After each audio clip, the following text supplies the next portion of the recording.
ඔයාලගේ අතේ තියෙන මේ ස්මාර්ට් ෆෝන් එකෙන් අද මුළු ලෝකයක්ම ඔයාගේ ඇඟිලි තුඩට ඇවිත් තියෙනව නේද? විශේෂයෙන්ම ඔයාලගේ අම්මලා තාත්තලා ඒ වගේම අලුතින් සෝෂල් මීඩියා යූස් කරන අයට මේක පේන්නේ පුදුම සහගත ලස්සන තැනක් විදිහට.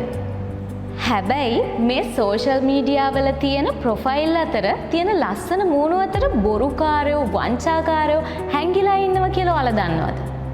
අපේ අම්මලා තාත්තලා තාක්ෂණය ගැන වැඩිපුර හොයන්නේ නැති නිසා සහ ඒ අයට ඒ ගැන තියෙන නොදැනුවත්කම නිසා වංචාකාරයෝ ඔවුන්ව රවට්ටන්න බලන්නේ හාත්පසින්ම වෙනස් ක්‍රමවලින්. ෆ්‍රෙන්ඩ් රික්වෙස්ට් එකක් හරි මැසේජ් එකක් හරි ආවම ඒක ඔයාලව රවට්ටන්න හදපු ෆේක් ප්‍රොෆයිල් එකක්ද කියලා බලාගන්න මේ දේවල් ගැන පොඩ්ඩක් සැලකිලිමත් වෙන්න. මුලින්ම බලන්න ප්‍රොෆයිල් එකේ තියෙන්නේ ප්‍රොෆයිල් පික්චර් එකක් විතරද කියලා. පවුලේ අය යාළුවෝ එක්ක ගත්ත වෙන කිසිම සාමාන්‍ය ෆොටෝ එකක් නැත්නම් ඒක ෆේක් ප්‍රොෆයිල් එකක් වෙන්න තියෙන ඉඩකඩ ගොඩාක් වැඩි.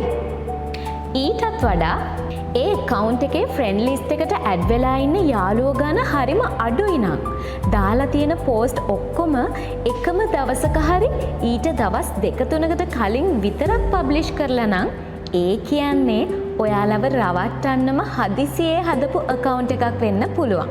සමහර වෙලාවට ඔයාලා කිසිම දවසක සහභාගී නොවුන තරගයකින් ඔයාට ලොකු ලොතරැයි දිනුමක් ඇදුණා.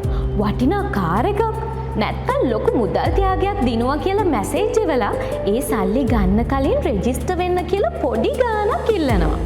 ඉතින් අපේ අයත් ඒක ඇත්ත කියලා හිතලා සල්ලි දාලා අන්තිමට ලොකු අමාරුවක වැටෙනවා. මම මේ කිව්ව දේවල් විතරක් නෙමෙයි. අද කාලේ මේ දියුණු සෝෂල් මීඩියා ප්ලැට්ෆෝම්ස් ඇතුලේ එක එක જાති අලුත් වංචාවල් සිද්ධ වෙනවා.